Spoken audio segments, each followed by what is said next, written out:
So I'm not sure how much your mom has told me, and Sarah was asking me how we've met or how I know you, and essentially Rose's mom, Kat, and I did Reiki training together. Oh. And Kat is actually an amazing Reiki master and has gone on and done a lot of, Reiki and all that. And Mm. Rose is her daughter. And I think your mom posted something the other day, or I posted something. So Sarah and I have a magazine, which is called Life Mastery Magazine, and it's all about health and wellness. Last month, we talked about different things that go into our health and our wellness and well-being. This coming month, we're talking about mindfulness and meditation. Mhm. The other thing that I put in the magazine, which I think is where your mom reached out to me, is I was recently in Dubai, and they call their people of special needs people of determination. They don't call them special needs. They don't call them handicap. When you enter a parking garage, it doesn't say handicap spot. It's called Mhm. people of determination. And I get the chills when I think about it because I think it's such a beautiful term to use Mhm. versus, all of the other terms that are being used globally. But this is just a term that they use in Dubai. And Mhm. what I would love is to be an advocate to kind of make this global and bring it as a global term. And this is where your mom reached out to me and said that you are an advocate for, let's call them people of determination, and that you're doing a lot to kind of, bring awareness. So, that's how all this happened and how we connected here. So I'd love to hear from you what you're doing. So the term that I typically use to self-identify and to discuss is typically disability. It's a term that I'm pretty comfortable with. So I'm probably going to be using that mostly. But um, I have always grew up with disability in my life due to my older brother Joey having autism and Down syndrome. So that disability was always very normal to me. He needs a lot of direct supports and is pretty much nonverbal, um, and has always needed to get a lot of additional care, energy, and help. And I was always really willing to do that as a kid. Um, I like to say that I'm his favorite compared to our older two brothers as well. Um, I have three brothers total, and all of them are on the spectrum to varying degrees. Um, Obviously, Joey is nonverbal and needs a lot of direct support, but my older two brothers did both also get diagnoses, with one of my brothers having some more mental health stuff and the other one having ADHD. So when I grew up, I was very cognizant of the fact that I was the child without disabilities and the child which society would probably deem normal. Um, and I think I kind of internalized that to a certain extent.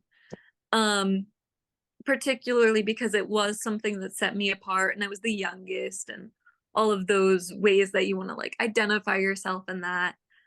So I think I ended up holding a certain level of um, being a certain level of patronizing at times towards people with disabilities without even meaning to, just because to me I kind of internalized it as ability to care for people and having to help instead of really seeing like the full-fledged understanding of disability. I myself became disabled in December of 2016. I had a malignant brain tumor. So I initially started getting symptoms that something was really wrong with me in June of 2016. So it was a pretty quick development from June to December. Um, my doctors have no way of being able to estimate how long I had my tumor. I just know I had it for at least 6 months, but we don't know when it began. We don't know if any causes. It was, we don't have much of an idea about anything before June of that year. But I ended up getting a lot of symptoms that spanned from like initially getting a heartbeat sound in my ears, um, that I kind of described as like a thudding sound and said like that to my doctors, and ended up getting a lot of prescriptions for ear infections that didn't do anything. So as time went on, I then got a lot more vertigo, and visual floaters and like pressurized colors. It would happen mostly when I was going from sitting to standing. So I would have that head rush, and it would take a couple seconds for my head to clear. But I kind of knew that was a pretty normal thing people would experience at times for like blood sugar or something like that, or if you stand up too fast. So again, I didn't think too much of it. Um, but things began to get progressively and progressively much, much worse, particularly with like keeping my balance. Eventually, I began to lose my ability to focus my eyes. So I couldn't read anymore. So when I would look at a book, all the words would kind of blur together, the letters would be unclear. I would see kind of colors between the lines. And mind you, I was 12, so I was not very good at verbally describing what was going on, nor was I very confident. Because again, I was the youngest and I was always okay. So again, I kind of internalized this idea that I'm fine.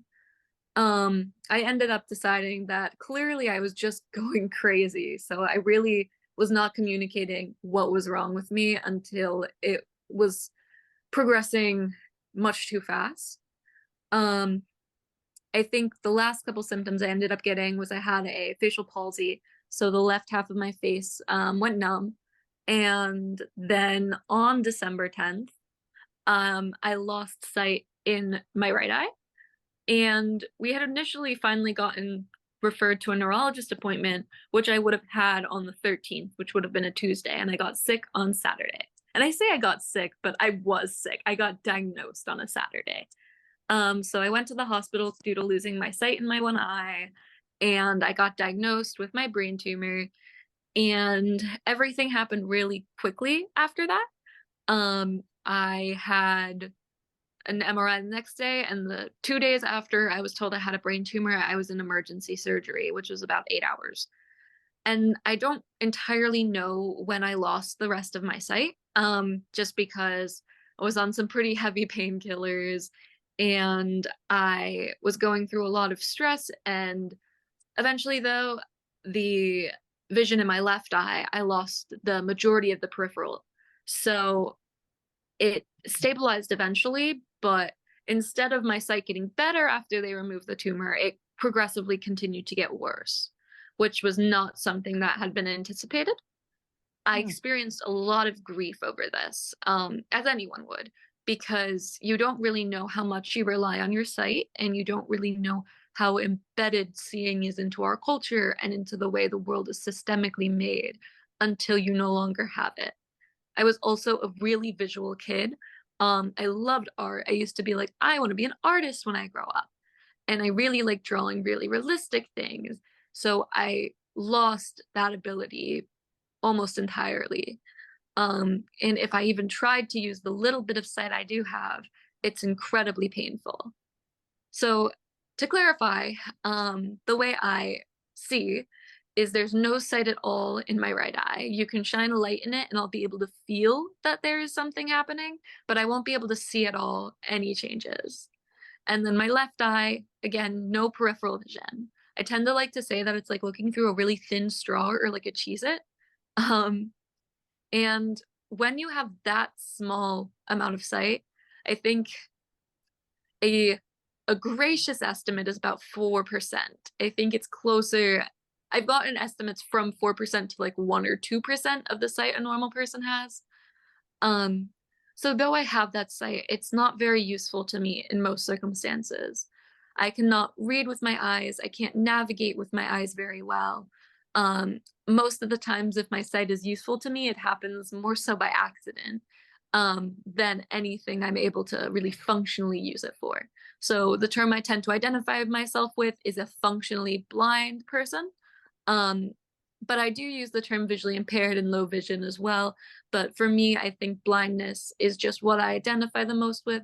It tends to be what people understand more, because I'd rather have people underestimate what I see than overestimate it and end up putting me in danger or causing me physical harm, or straining my vision that I do have. As said, I had to go through a long grieving process, and I don't think I've even fully come to terms with my sight loss yet, because we live in this society that is built around disability being something negative, and I hear a lot of things that sometimes people mean to be comforting that just come off as demeaning or upsetting. Um, it's hard to trust people sometimes because you don't always feel like they're treating you the way they would treat a normal person, but instead they're treating you based on how they perceive you with your disability. I know that every time I see someone, or every time someone sees me, more likely, they're going to see my disability before they ever see who I am. And that's a lot to like really process, to know that that's how you are defined and you're viewed by the world. And while also still wanting to have pride in my disability, I'm really big on disability pride. And I think it's something that's really needed because, again, I have a lot to contribute to the world. My brother Joey has a lot to contribute. He has the most amazing laugh, sense of humor, and people don't know that because people always write him off due to his autism and Down syndrome. So for me, I think what's really important is the ability to really rephrase society's perception of disability in that sense of something broken or something that needs to be tiptoed around. Another thing I tend to say is that people never really look at you when you have a disability because they're always either looking away from you or staring at you, and no matter what, you're never really seen. And again, it's really hard to have to deal with that day after day. As a blind person, I also know I'm likely to face discrimination in the workforce because, though it's illegal, it's really hard to prove when you are discriminated against in work. Like if you weren't hired despite being the best quality applicant, because they can just say, "Oh, there was a better person," even if you would have been the best if you could see. I also have a guide dog. She is my best friend. I absolutely adore her. She's one of the best things I like to say about having lost my sight because I wouldn't have her without me. I mean, I wouldn't have her without it. Oh my gosh. Yeah. You'll have to That send was, us a picture of her. What's her name? Yeah. I mean, she's right next to me right now. Nara, hi. Oh, is she Hi. a brown lab? Yeah, she's a chocolate. Chocolate lab. Aw. She is amazing. She's the sweetest thing. And what's her But name? Nara, Nara. yeah, Nara, big lovey. Um, and I know because I have her though that I'm more likely to get discriminated against. People have told me that I can't go into buildings because they don't understand that she's a service dog and legally they can't tell me I am not allowed somewhere. I've had Ubers show up and drive away. And again, it's just something that I have to continue to power through and kind of recognize that that occurs, but it's not reflective on me. And it's not reflective on the majority of the world, who I do think wants to be better with disability and wants to treat us the way we deserve to be treated. Um, what I've kind of done since losing my sight is I've been involved with a group on my college campus, because I continued through my public education system even after losing my sight. I didn't want to go to a school for the blind or go to get extra supports from the special ed, more than I needed. At times, I even would reject supports when I really did need them. But to me, it was really important for me and how I saw myself to be able to continue my education in the school I had started in. And I ended up graduating high school with a 4.0, one of the top students in my class. I think it was like Hey. summa cum laude, something like that. I don't remember the term. Um, Fantastic. Congratulations. Thank Yeah. you. I'm at Swarthmore College now, so it's a really intense school, but it's definitely enjoyable. I'm starting a club with another student to create more disability programming and disability allyship on our campus because again, I don't think it's talked about enough, and I don't think people who are disabled get enough supports either from the school or from the social community, just because again there's a lot of assumptions that are made without a lot of listening and a lot of asking the appropriate questions. Yeah. um so I'm always really willing to talk about it, to educate people, even though sometimes I wish they would do some of the self-educating themselves. But to me, just disability advocacy is important. I've gotten to speak to some legislative boards more so about advocating on behalf of my brother due to the fact he cannot self-advocate. Um, and yeah, that's kind of the gist of it. Yeah. Got a little rambly at points, No, but no, I mean, oh my gosh, Rose, you have such a beautiful heart. I Yeah. thank you.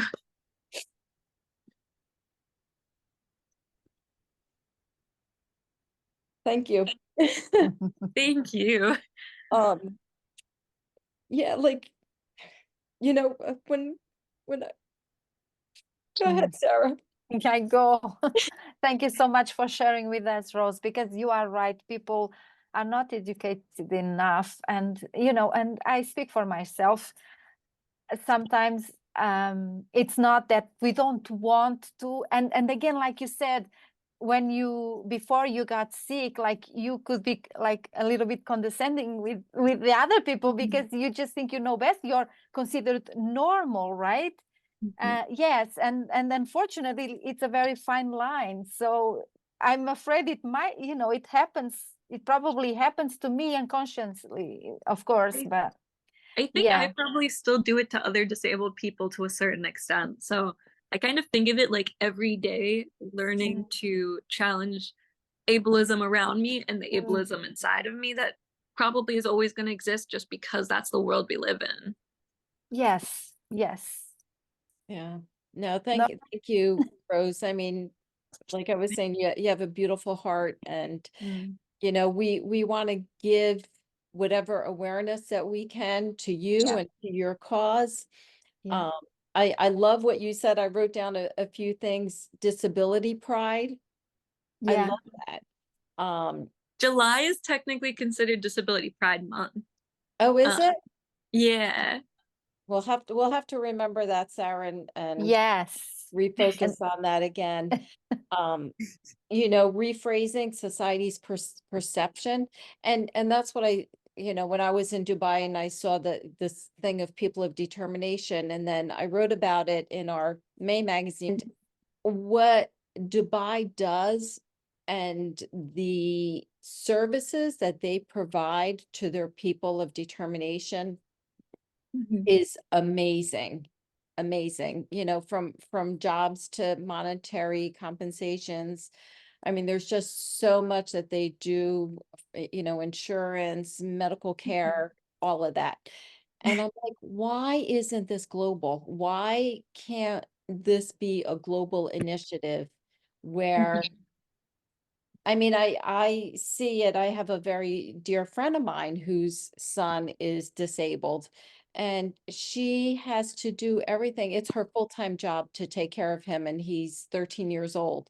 It's her Mhm. full-time job. And even with your mom, like Yeah. they have to be the advocates for their children. And I just the school funding, she was just telling me the other day, the school funding is going down. Why? Yeah. What can we do to bring more awareness? I mean, I think there's like a couple things. One thing that I've been trying to do a bit more of is like support organizations, because sometimes maybe I'm not able to do something myself, but there's an organization who is kind of focusing a lot on one specific disability or one specific issue impacting the disability community. And sometimes they are able to put a lot of pressure on legislators, because I think one of the issues we really have is that there's a lot of, pardon my French here, like bureaucratic bullshit that makes it really difficult to navigate certain systems. I know of some people who need supports and they aren't able to get into the organizations that will give them those supports because they have such a long waiting list and they're so underfunded. And a lot of times they aren't getting support from the government where they need to be. I think also just like a lot of people need to reconceptualize how they view disability, whether it's in themselves or in others. Like some people think the worst thing that could ever happen to them is to be disabled. And like disability is worse than death to some people. I mean, I've been told firsthand before by people, if I was blind, I would kill myself. They have said that to me. Yeah. And that's really difficult to hear as a person, but also like there are a lot of blind people who are able to contribute a lot. There are a Yeah. lot of blind people who are contributing a lot to the world, and there are more who are unable to because they have not been allowed those opportunities. They have not been listened to. They have Yeah. been kind of forgotten about in everything. And just like a lot of systemic structures are really damaging towards disabled people. So I think finding organizations, being able to help promote those. Also, though, just like acknowledging when words are kind of hard. Addressing organizations, like looking on like the systemic factors that are facing people, whether that's like the kind of like trap that SSI makes for people at times, because you have to be below a certain payment and have below a certain amount of money in order to get your health insurance. Yeah. So if you want to work and you want to build your wealth, you can't if you need that insurance from the government. Right.